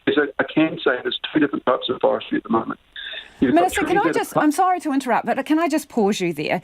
Because I'm sure you would have heard from the people in Tolaga Bay, on the east coast there, even as far down to Gisborne, who have been working the land there, and community members who are absolutely ropeable at the condition of their beaches and their farms, because this is washed down yet again. You seem to be on the fence about whether that's acceptable or not. No, what I am saying is with this level of rain event, it is inevitable that you are going to get trees washed down. Now, I need to see the final investigation into this, but my understanding it's about 40% from harvesting operations, and the rest is Indigenous and full trees. So, look, let me give you an indication here. Land use change up the East Coast has not kept pace with the economics of farming, okay? So at one point in time, in the 1980s, people got paid to clear land come hell or high water. And as a consequence of that, when farming became uneconomic, you were getting literally 5 million tonnes of silt every year pouring into Hawke's Bay. Now, there is a role for forestry. Of that, there is absolutely no doubt in stabilising these highly erodible soils up the East Coast. It is what role forestry has to play. Now, okay, Minister, on that note, Yep. again, sorry to interrupt, but we're getting short on time and people want information, specifics. The government has said, Kieran McAnulty has said that the government will take a look at industry practices. What form will that take? Will it be an official formal inquiry? Yes, it will be an inquiry, and that is backed by myself as the Minister for Forestry, David Parker as the Minister for the Environment, James Shaw as Minister for Climate Change, and local MPs Kitty Allen and Mika Faituli. There is an inquiry. We're at the point of setting it up at the moment. We think we've got 3 people suitable to undertake that. It will not take forever, and it will be an inquiry into land use on highly erodible soils in the Tairāwhiti district. So very specific. Time frame for completion, please, if you have it. I can't give it to you at this point in time, but one thing I will say is ministers are very clear this will not be a drawn-out inquiry, but we do need to make sure it has integrity and all those that are impacted have the ability to feed into it. Appreciate your time, Minister. That is Stuart Nash, who's the Napier MP and also the Forestry Minister there. Wairoa has been off the grid since Tuesday with very little information getting in or getting out. Its residents have spent the past 3 days salvaging their belongings and digging mud from their homes and gardens. Like the rest of Tairāwhiti, they're short on fuel, water and patchy on electricity. Our reporter Kate Green flew into Wairoa late this afternoon and joins us now from Gisborne. Kate, what were the homes looking like there? Kia ora, yes. The homes were looking, well, much as to be expected when a river comes through your back garden. From the air, it's all just mud and silt, brown, where you'd expect to see green fields. And when you get on the ground, it's just more mud and silt. There were definite sort of suck off your gumboots type of puddles all along the road that we headed down, which was Te Rato Road. We headed down there first. And they'd all been affected. They said the Wairoa River just came over the showgrounds and straight into their homes. And that river from their gardens is more than half a kilometre away. So I spoke to one resident in particular. He went out the back to see the water line halfway up the rear window of his 1980 Ford Falcon, and he was devastated about that's just hours of work and sentimental value, as well as his home, and the better part of a flock of sheep, all but 10 have died because of the flood, and all but one chicken. So they were pecking around in the mud as well. So another came outside to find his ute totally submerged, and when it started coming in his... I think we might have lost Kate there momentarily. Can you still hear me, Kate? You just dropped out there. Do continue. I can hear you. Sorry. I'm not sure where I dropped out. Let's go to the next question. Okay, sure thing. What do they need? Yeah, so the people are saying, much like the rest of Tairāwhiti, they're short of petrol and diesel. They can't get LPG bottles for love nor money. Not that they can get money either because the cash machines aren't working. Most homes we spoke to don't have power, but there are so many people, neighbours chipping in, lots of diggers and farm equipment being put to good use. The thing that I noticed as well is just the real positive attitude with people. They were saying, could have been worse, go talk to my neighbour, they have it worse, when, they're literally sitting in their hallways just with nothing in their homes, just the floor, just total silt and mud. And they're saying, oh no, I'm not too bad, go next door and talk to my neighbour, he's got it worse. And that attitude just really struck me, Really appreciate the update. Thank you, Kate, for joining us there live from Gisborne. Kate Green, who had flown into Wairoa in the afternoon to see the state of it. It's still in essence an island cut off in all directions. Let's get to some civil defence updates for anyone in Tairāwhiti. In Tairāwhiti, State Highway 35, Gisborne to Tolaga Bay, and State Highway 35 to Puia Springs north to Opotiki are both now open. Civil Defence advises that dairies and supermarkets will be open only if they have stock. Pack and Save has 4 EFTPOS counters operating. So 4 EFTPOS counters at Pack and Save. If you don't have electricity, Civil Defence says prepare for the possibility that you may be without power for some days. Ruatoria, Te Araroa, Tokomaru Bay and Tolaga Bay townships are running on generators. And we heard from Civil Defence in Ruatoria earlier in the program. They're a little concerned about fuel running out to fuel those generators and are waiting on shipments. It is 6:20 and you're with Checkpoint on RNZ National. Hawke's Bay flood victims remain on edge with a false alarm sending some scrambling earlier this afternoon. Checkpoint was checking in with Hawke's Bay growers who are already out trying to salvage their orchards. At the time, apple and cherry grower Jeff Van Beek was gumboots deep in what used to be a grove of laden trees. So I'm standing in a beer paddock where there were apples, 3-year-old apple trees that were to be harvested in about 3 weeks' time, and now it's a beer paddock. I don't even know where the trees. There's in the distance. There's a big heap of trees, but that can't be the total of it. There's more trees, and they obviously ended up in my neighbour's orchards. So now I'm standing in a bare paddock. Virtually all the trees are stripped off. I've only got grass and mud and the odd irrigation pipe sticking out of its ground. That's where I am now. So all of the trees have been entirely wiped out by the floodwaters? Completely stripped off the land, ended up against windbreaks of the neighbours and gone through gates and whatnot. Completely gone. That's how ferocious this storm and this flooding has been. How big would they have been, Jeff? How long have they been there for? Well, those trees, I'm standing next to a couple in the far distance that I can see that are about 4.5 metres tall. They're almost in their full production. A block that consultants would come to have a look at because they're outstanding, and now they're no longer outstanding. They're actually washed away. Crikey! And what is underfoot? Have you got silt, or what is it? Yes, where we stand is not so bad. Where the water rushed, it's still green grass. But around my house, around sheds, on roads, we've got half a metre to 3/4 of a metre of silt left behind by the trees. Like, for instance, around the houses and pack houses where the water sort of subsided and sort of stayed behind, all the silt dropped out, and that's what we're dealing with right now. We've got trucks and diggers picking it up before it solidifies. Once it becomes solid, it's almost like brick, and you have to get it out before you do anything else. My house, as many houses here in the Twyford region, had a metre of water in it overnight, and that now finally has subsided.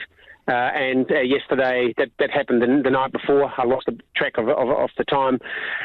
And so a metre of water in our houses, and we now have cleaned out that had silt as well, so we've just been washing it out.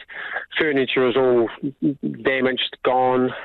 There's not much we can salvage, unfortunately. Jeff, were you there when the floodwaters started rising?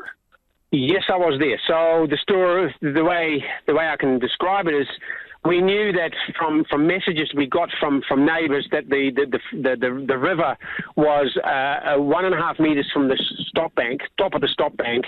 I got a half an hour later. It was an hour away from the stop bank top, and then the messages stopped. And so we just were going to do something in the shed to get ready for whatever was going to happen. And we looked out, and all of a sudden we see this run of water coming down our drive. And I could see it wasn't just rainwater. This was angry water. It had full of silt and it had force behind it. So I said to Carla, my wife, go inside, grab a bag, we're out of here. And so we grabbed what we could, and we got back, only a small duffel bag, we got back in the car, and by that stage, the water was already up to the floorboards of the car, and we drove out. I told Carla to go and see her daughter in Hastings to safer ground, and I went to the neighbour further down the drive and told them to get out as well. They went inside to grab a bag, and by the time they returned, it was already too late to jump in the car. The car was already underwater, and she panicked, went inside. Fortunately, we had a four-wheel drive tractor, and we had to we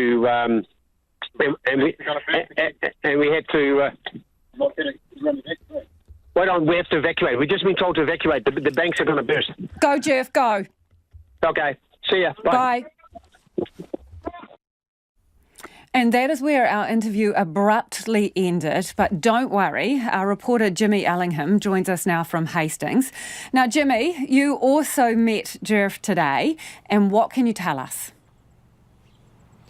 Well, since you recorded that interview, I went back to his property. I didn't speak to him, but a neighbour says that he is fine. That was a false alarm, Hawke's Bay Civil Defence tells us, that there was no river bursting its banks. There could have been a blockage of water somewhere around, and Hawke's Bay Civil Defence's teams are investigating to see what's happened. And Jimmy, you met other growers today as well. What are they telling you? Yes, I did. So that's in Twyford, which is northwest of Hastings. Driving through Hastings, it's quite hard to tell at times that there's been a cyclone, but at Twyford, just a few kilometres away, grass is flattened, rows of trees are flattened, there's fruit everywhere. It's in the drains, it's on the roads, and I met some other growers, and for many of them, they weren't perhaps affected as much as Mr Van Beek, but for some of them it's a waiting game. Some said they've got floodwater on their orchards, which is rising, and they can't do anything. They can't do anything till that rising water stops. They're not sure yet the damage to their crops or if their crops will be salvageable, but for people such as Mr Van Beek, he's lost everything. That's not the situation with them all. I also spoke to a beekeeper who has 1,700 hives around the region which he can't get to check on at the moment. And were they able to sort of identify what specific assistance that they want and need? That there was some talk that they do need assistance from the government. It's too early at this stage to say what that would be because they're still counting the costs at the moment. They're going through their properties to see what the damage is. But the apple industry alone is a $1 billion almost export earner for New Zealand, and most of that's from Hawke's Bay, and that's been wiped out with this cyclone. Thank you for that, Jimmy. That's Jimmy Ellingham joining us live from Hastings. So good news there. That was an abrupt end to an interview with a grower who was told to get out because there were concerns. Turns out it was a false alarm, and Hawke's Bay Civil Defence says no dam had burst and no evacuation had been ordered. But I suppose that's what, it illustrates to us how on edge people are in the district and how nervous they are after those floodwaters rose so rapidly. Okay, some updates. This one for Northland. If you were listening from Northland, this is an update from Civil Defence. State Highway 1 is still closed between the Brynderwyns to Waipu. The detour for light vehicles remains via Mangawhai and Kaiwaka, and freight can bypass this section via State Highway 12 and 14. And the following state highways are now open. State Highway 12, Dargaville to Kaikohe. State Highway 14, Dargaville to Mangatapere. State Highway 15 from Mangatapere to Kaikohe. In some places, the road is open to one lane. So, it's the standard message here. Drive with caution and go slowly, please. Also, some information from the police for everybody, really, but mainly in Tairawhiti and Hawke's Bay. As at 2 o'clock this afternoon, more than 3,500 people had been registered via the Police 105 online reporting form as uncontactable. Now, the vast majority of those people are from Hawke's Bay and Tairawhiti. The police just want to clarify it is important that you don't keep reporting the same person missing. You can add additional information into your initial report if you need to. This is to avoid duplication because they are obviously working their way through these notifications and trying to contact people. They say 450 people have reported themselves safe, but they expect that number to rise significantly, obviously, as the phones and communication come back online. So very careful to note, please only register a person uncontactable once. It will help the police immensely. It is time for us to go to the headlines now. Evie is standing by. Ko Evie anō tēnei. Thanks, Lisa. Australia is sending 5 teams of emergency officials to help in the aftermath of Cyclone Gabrielle. Meanwhile, the government has injected an initial $2 million into the local disaster relief funds in both Tairawhiti and Hawke's Bay. Roughly 100,000 customers are still without power across the Upper North Island. That's down from about 225,000 on Tuesday morning. And police say the 5th floodwaters victim is a 60-year-old man whose body was recovered in Gisborne. 3 of the other victims were in Hawke's Bay, while the 4th was a volunteer firefighter who was killed in a slip in Muriwai. Chris Hipkins says more fatalities are likely. Those are the headlines. Our next news and weather is at 7 o'clock. Thank you, Evie. Households in Tairawhiti and Wairoa are being urged to conserve what power they have, if any.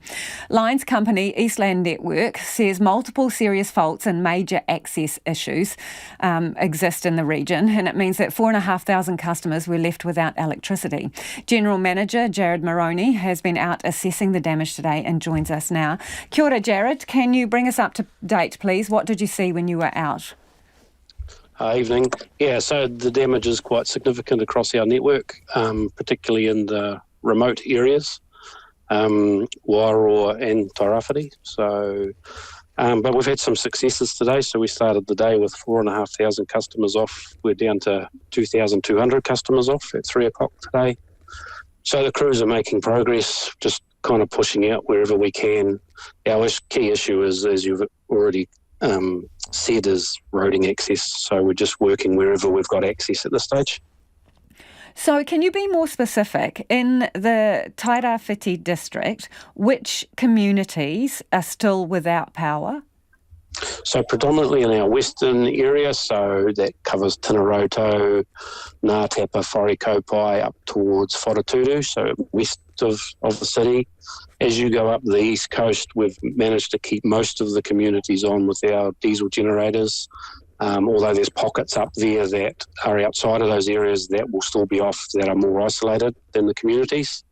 And in Wairoa, it's kind of the Wairoa centre is on, and then out towards Mauri and Mahia is all pretty much back on, but there'll be intermittent faults out there. But as you go south of Wairoa, those consumers will still be off as we try and push that way to re-establish power. Okay, so people are being advised to conserve because, well, it sounds like even the reconnections are not as solid as you would like. What's going on there? So currently our power, it always is fed from the south from Hawke's Bay, so Transpower are doing an awesome job of providing power into our region via Tuai, and that feeds Wairoa and Gisborne. That load is a little bit limited compared to what we normally have access to, so that's what we're just asking people to conserve, just so we can, as we fix more, it means we bring more people on, it means we have more load, so we use more power, and we just want to make sure we've got enough for everyone. So, but Transpower are slowly progressing us back to where we normally are, and we're making quite good progress Jared, that way. So it's just really a precautionary thing for us. Can you please give us a bit of a time frame for your expectations to restore to those areas that are still without? So a lot of those areas we haven't even seen yet what is required to repair. So I wouldn't want to give people false hope. What we are doing is, as we get access, and we're using helicopters to ascertain where we can have access. Each day we bring that intel back, we make a plan, and the next day we just push back out. And our focus is to get all those consumers back on as quickly as we can. But obviously those restrictions just delay us, so I couldn't give you a time, sorry. Do you expect that some people will be without power for weeks? Some people will be without power for a significant amount of time in those very hard-to-reach areas, potentially, yes. But as that picture becomes clear for us, we can make our plans and then we communicate out to those various communities in various ways to give a better indication. We've got to remember we're pretty early in the stages, and we're just trying to gather as much intelligence as we can in conjunction with our civil defence team here. Thank you so much for the update. That's Jared Moroney, who's from Eastland Network, covering Tairāwhiti and Wairoa there, an update on the power. To Auckland now, and some residents in the Titirangi area are still dealing with no power or water, roads closed and limited cell phone coverage. But it's two major slips that have trapped residents, causing the biggest issue. Our reporter Louise Tanuth and camera operator Marika Habazi have the story. Scenic Drive runs through the bush-clad Waitakere Ranges from Titirangi to Swanson in West Auckland. It suffered two major slips, the first after Auckland's initial flooding around 2 weeks ago, which brought down a huge pile of debris, tearing away a major chunk of the road. To make matters worse, Cyclone Gabrielle has created another huge slip further down the road, which was a rude surprise for residents waking up on Tuesday morning. Some residents are sandwiched between the two slips. With no way in or out, they've been forced to take things into their own hands. Last night, one of the residents cleared a path with a digger. They were hoping it would be big enough to get cars through, but at the moment, it's only big enough to get by on foot. Leith Watt is trapped between the two slips without power or water. His wife and two kids have already evacuated after the first flooding that left their house yellow stickered. He's been at home with his dog Luna, relying on his car or neighbours' generators to charge his devices, and surviving on what limited supplies he has at home. You just got to ration a bit, I had a loaf of bread there, so I've managed to make that stretch for the last 3 or 4 days. So, lots of Vegemite, lots of peanut butter sandwiches, but that's about it really. He's also using containers to collect rainwater. While he's optimistic about that, he says the biggest concern is a lack of communication, leaving residents isolated. The biggest problem we have here is that we've got no phone reception really. So there's only a couple of points on the road where you can sometimes get a phone call out, not even at the best of times. So just trying to stay in touch with people has been the main thing. This resident is also trapped. He's relying on 2 generators at home, though yesterday one of them broke down. He says while work has begun on the second slip further down the road today, it's taken a while to get support. They didn't know the top slip was there. The council got confused with another slip that was up the road and thought that they didn't know people were trapped in between, so there's a lack of communication there. Ventia worker Mike has been busy clearing the slip since this morning. We found it last night and organised everything for this morning and loading it out, trying to get access for the people stuck there. He says it'll take 4 or 5 days to clear the whole slip, but they're hoping to get a track through in 2 days. They've begun work on this end because the damage to the road further up will take far longer. It's an hour round trip for the truck to take a load of debris to the depot and return to work at the slip again. Mike says it'll be a long day on the digger. I would say we'll push maybe 100 loads out today. For now, this track dug by residents is the only silver lining, finally allowing them to get to local cafes and stores on foot to stock up on supplies and charge devices. And for those like Leith Watt, it means he can finally see his 3-month-old baby and his wife and son at long last, bringing Luna, their dog, along too. If you were listening to that story on radio, the video version filmed by Marika Habazi will be on our webpage. And just an update on State Highway 51 from Napier to Hastings. It has reopened, but is only for emergency services. So State Highway 51 from Napier to Hastings, they've managed to get it reopened, but at the moment, only for emergency services. The Prime Minister has spent the day in Tairawhiti visiting some of the regions devastated by Cyclone Gabrielle. However, many residents feel the government abandoned them in their time of need. Jonty Dine reports. Stepping into a disaster zone, Chris Hipkins arrived to assess the damage and was shocked by what he found. There's no doubt that this sort of thing places communities under enormous pressure. But what we've also seen in the last sort of 24 to 48 hours is the very best of New Zealand as well.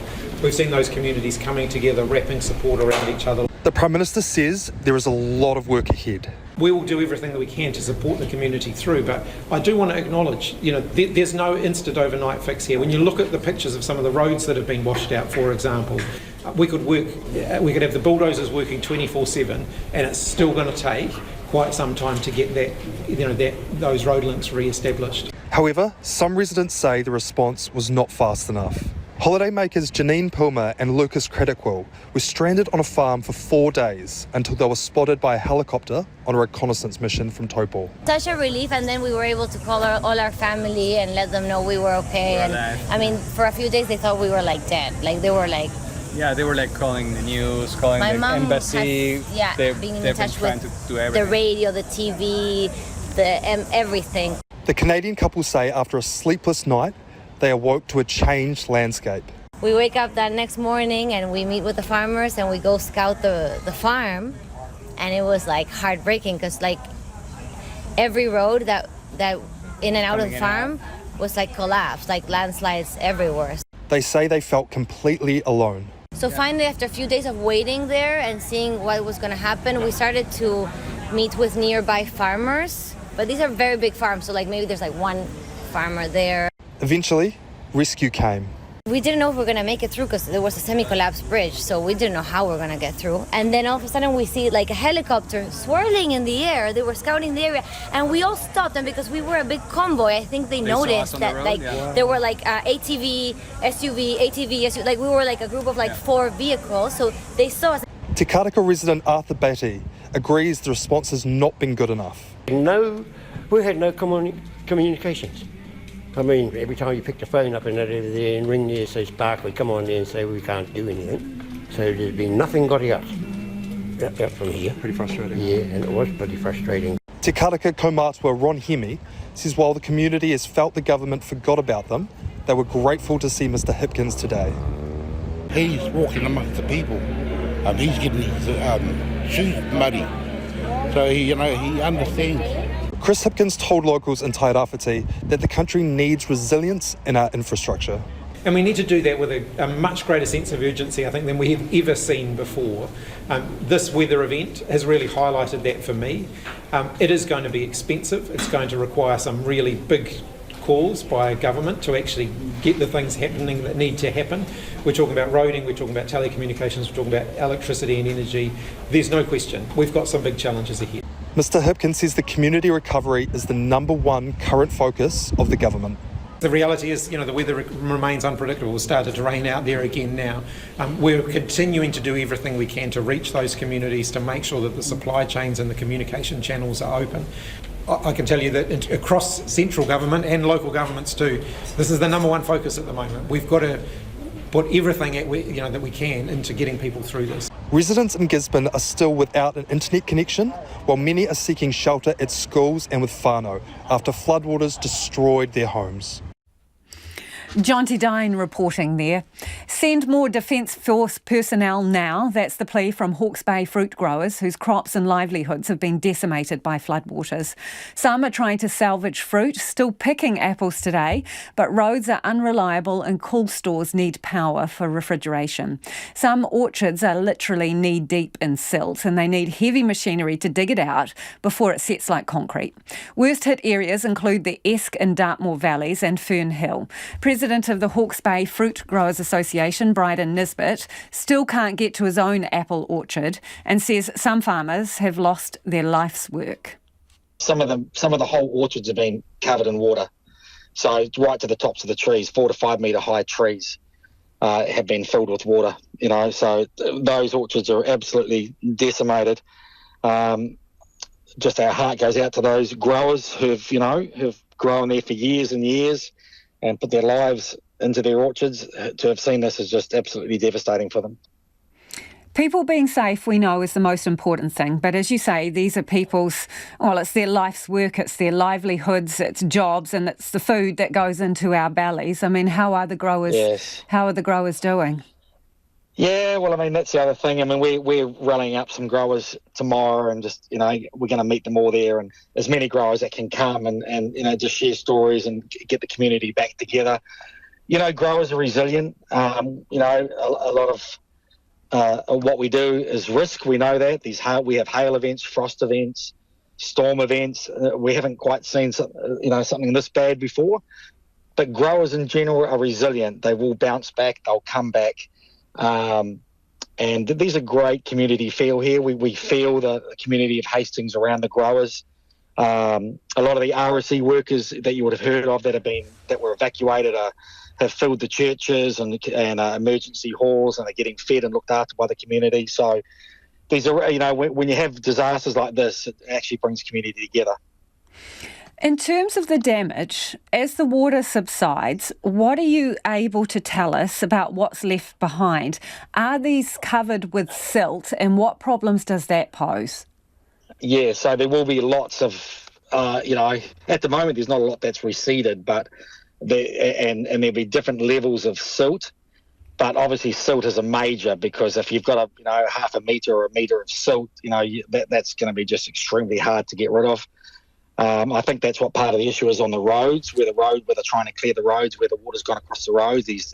I've heard a metre deep of silt to try and clear. So that's the other issue that we're going to face as growers of clearing the mess. It's huge. We need help. That sounds like months of work. What kind of help are you going to need? We need months of work. We really need the government to activate Task Force Green. We need supply of workers, and they can do this. They can, make a call to supply a lot of workers. We need the army to come here in greater numbers. We need, there are bridges that are taken out. We need Bailey bridges built. Our army can do this. They're trained to do this. We need bulldozers, into the region to start clearing the roads. So I think the main issue is infrastructure, roading, clearing the roads, bridges. We need to make sure power's back on and it's stable because we've got cool stores and pack sheds to run. I mean, there's still, hundreds of thousands of tonnes of apples to be picked and they need to be cool stored. So it's important we get the power up and running as soon as possible. When are they due to be picked? Oh, they're picking now. These people picking today. Yeah, picking has already started. Next week it really starts to crank up on the orchards with raw galas and Galaxy. So, we're right on the cusp of the start of the harvest, and the harvest will go on. There's still a big harvest to pick. Can you get them out and can you get them into fridges? Well, that's the issue. Some orchards we can. There's a lot of orchards where these roads, that can go to the pack sheds. At the moment, there's no access over to Napier. So some of the bridges are closed. So we need those bridges strengthened or made free for trucks to go to take it to the port. But, immediately power and infrastructure are the key things. So, Bryden, realistically, you are potentially looking at wasted crops. Oh, absolutely. Absolutely. These, I've seen pictures of, not only, the flooded areas, but the wind has blown, apples that were ripe, ready to pick. A lot of them have dropped. Absolutely, there'll be a drop in volume of crop. We're just not sure at what extent at the moment. Hey, I really appreciate your time. Thank you, Bryden. And your own property, what can you tell us about that? Well, I'm not able to get out there, so I don't live on the orchard. I live in town. The road, there's only 2 roads out to my orchard, and both of them are blocked, and they're both by the river. So I've seen one picture. We have a house on the orchard that we had a tenant in and her 3 kids, and I rang her on Tuesday morning. She was on the roof waiting to be evacuated, and she showed me one picture. And so the orchard was pretty full of water. So but I haven't been able to go out there and have a look myself. So I'm not quite sure to the extent of how bad it is. And that was Bryden Nisbet, who is the president of the Hawke's Bay Fruit Growers Association and also is an apple grower himself. More than 41,000 people are now confirmed dead after the earthquakes that struck Turkey and Syria. Incredibly, though, a 42-year-old woman has been pulled from the rubble 9 days since the earthquake hit. The focus now is on the plight of survivors. The BBC's Caroline Davis is on board a hospital ship moored near the quake's epicentre. In the aftermath of the earthquake, shelter and help come in many forms. These arrivals at Escalating port are boarding a floating hospital. This ship arrived about 5 days ago. It's normally used as a tourist ship, but now, of course, it's become a floating hospital. And here is where people arrive and they're assessed for what need they have. On board, they offer checkups, a pharmacy and warm food, enough for up to 1,000 people. Nurcan and her children have slept here for the last 3 days. For a couple of days, we were on the streets until the ship arrived. We had our first shower here. They gave us new clothes because we were in filth. We don't know what's awaiting us. As long as the ship docks here, we will be living on the ship. The severely injured have been sent on to permanent hospitals, but the ship has set up a hospital ward to help treat those with chronic diseases unable to get the usual care they need. Yasemin came from Istanbul to help. We're physically very tired, mentally very tired, exhausted, but we're trying not to show this to our patients. They need us now. They need our warm touch. We're trying to keep our motivation high. Thoughts of what has happened here are still raw. The search and rescue efforts continue across the earthquake area, each story of survival increasingly rare. A 77-year-old woman was rescued from the rubble after 212 hours. Another 42-year-old also pulled from deep beneath.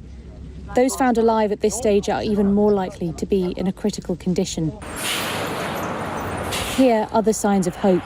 48 aid trucks filled with blankets, medicine and food head across the front line from East Syria to the country's northwest.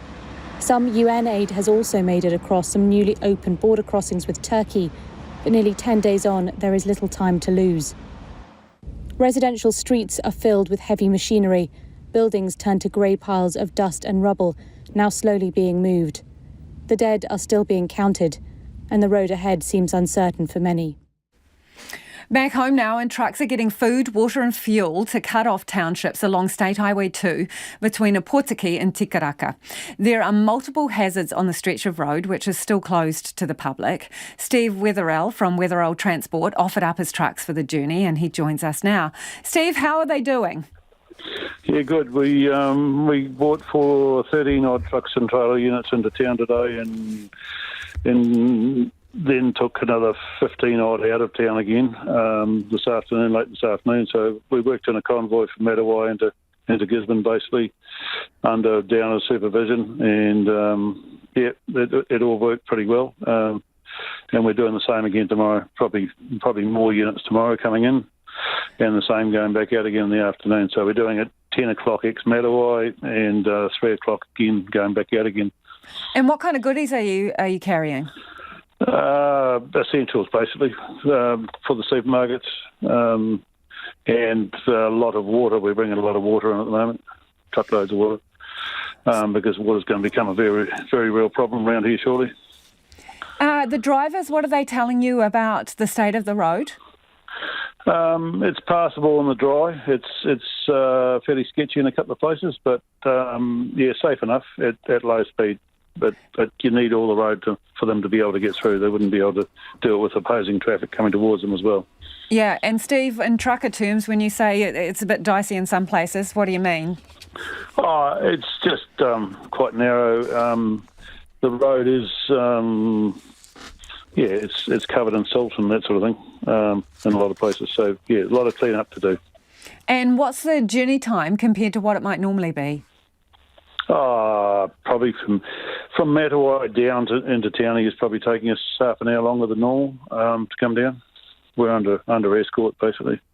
Yeah, and who's escorting you? I understand the police are involved in some capacity too. Police are mounting the roadblocks and at Matawa and, actually at Potiki and Tikaraka. So they're mounting those roadblocks. So we're actually starting at Potiki, and then coming through to Matawa. At that stage, we're chaperoned back into town from there by Downers. And just one other thing before we go, Steve, are you using slightly smaller trucks than you would normally, or are you able to use big ones? No, we're able to use the big ones. The big ones are getting through. They're capable of it. But it's you wouldn't do it with other opposing traffic coming the other way or anything, and around the slips areas in particular. Understand. Really appreciate you talking to us. That's Steve Wetherell, and it's his trucks that are going back and forward in convoy, bringing goodies into Gisborne. He said a lot of water and other supplies there for the supermarkets. Let's get to a bit of your feedback now. This person says, this disaster illustrates that cash is still very much needed. Still able to be used when there is no power or EFTPOS is down. Sadly, the banks have deserted the small communities who are left only with ATMs, says Jenny. Another listener has got in touch to say hard out thunderstorm happening between Kawerau and Matata at present. Lots of road surface flooding. Well, be really careful. NZDF are stretched very thin even before this event. Someone says RNZ needs to be responsible and stop pretending there is an inexhaustive number of defence staff. We were told today by the Air Marshal that there is plenty of staff waiting to be rostered on, and I think about 700 deployed at the moment. On the Mayor of Gisborne, Riet Stoltz, Rod from Wellington's got in touch to say, hi Checkpoint, is there a bigger contrast in communication skills between the Mayor of Auckland and the amazing Mayor of Gisborne?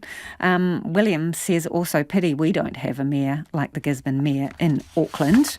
On Stuart Nash, this is, he's the Minister of Forestry and also Hawke's Bay local MP. He was on earlier in the program. We were asking him about the forestry waste known as slash. Don says, slash, if I threw my junk and rubbish over the fence onto my neighbour's property, I'd expect a prompt visit from the police. Another says, prosecute forestry, total rubbish, damn Stuart Nash. This was avoidable here in Hawke's Bay. Never mind his spin. Mary reckons the minister is avoiding the truth. Logging companies have a hugely problematic practice to answer for.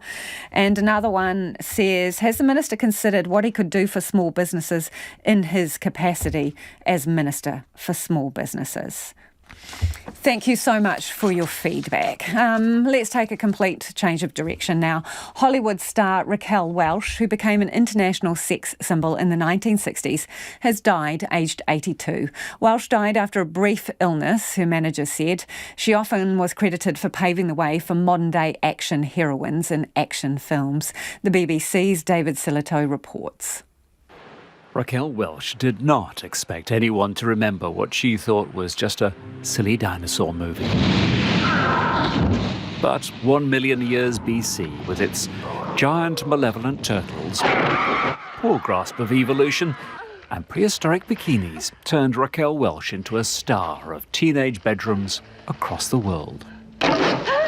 In one fell swoop, everything about the real me was, she said, swept away. Makes me feel so young. It was pretty clear how she was being marketed. Songs to be sung. Coffee? In Bedazzled, she was given the role of Lillian Lust. Black and sweet. In public, she played the role. Mountain is spoons full. But she said she had little control over her career. Now listen here, boy. I used to be a square, but now I... She was born Jo Raquel Tejada, the daughter of a Bolivian engineer, and her heart really lay in song and dance, light-hearted, old-school glamour. You know, a lot of people want to be great artists. I don't know that I'm capable of being that, but I hope I entertain a few people, you know. The producer behind many of her projects was the man she married in 1967, film producer Patrick Curtis. It will be fair to say she was better known than many of her films. Never again will I let you go into such terrible danger. But she did win a Golden Globe for The Three Musketeers. So too, what would you? I can rub and scrub this house till it's shining just like a dime. And on stage and television, she did get a chance to show off her song and dance skills. You got the shake and I got the shimmy. Raquel Welch had set out wanting to be Ginger Rogers and ended up being defined by a doe-skin bikini.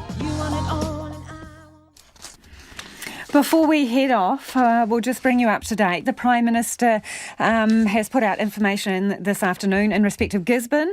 He says they're working as fast as they can to get telecommunications reconnected. Both fibre routes to the city are damaged, but engineers are working on them currently. And he says they're trying to put some temporary measures in place like hotspots so that people are able to keep in touch. 10 more Starlink units are on their way to Gisborne Tairawhiti. 5 Starlink satellite communications units have been delivered to Wairoa and 5 more are on the way. Convoys are bringing in emergency supplies via State Highway 2, so they're able to reach Wairoa in the Hawke's Bay by road just for emergency supplies. And the Navy ship, Manawanui, is off the coast of Tolaga Bay. It is going to be delivering food, essential supplies and water and is expected to do that this evening sometime. 102,000 people remain without power across the North Island. And the electricity sector is going to look at Gisborne, focusing its attention there to see what equipment and staffing might be needed to get that up and operating. A further $1 million was released to Hawke's Bay this afternoon and $1 million to the mayoral fund, the Gisborne mayoral fund there. On the good news, the Rescue Coordination Centre has overseen 450 rescues and all rescue requests in the 111 system have now been completed. So that is great news. Now, the Late News team is going to keep you updated throughout the night. If you missed anything from the program, you can find Checkpoint on Spotify, Apple or wherever you get your podcasts from. Ko te kaupapa tuatahi a pōpō, tomorrow from 5 a.m, uprooted trees have caused mass destruction this week. First up, asks an arborist how to tell if a tree on your property might be at risk of falling after a natural disaster. Now, if you live in the Hawke's Bay or Tairawhiti, please heed the Prime Minister's advice and avoid all non-essential travel so supplies can get through. RNZ News at 7. Good evening. Tēnā tātou. I'm Evie Ashton. Police say Cyclone Gabrielle's fifth victim is a 60-year-old man whose body was recovered from floodwaters in Gisborne. 3 of the other victims were in Hawke's Bay, and a volunteer firefighter was killed in a slip in Muriwai in Auckland. Police say while the worst of the weather may have passed, Hawke's Bay and Tairāwhiti still face significant and potentially life-threatening challenges. They're focused on finding missing people and reaching those isolated by floodwaters. This afternoon, 3,544 people had been registered with police as uncontactable. Police say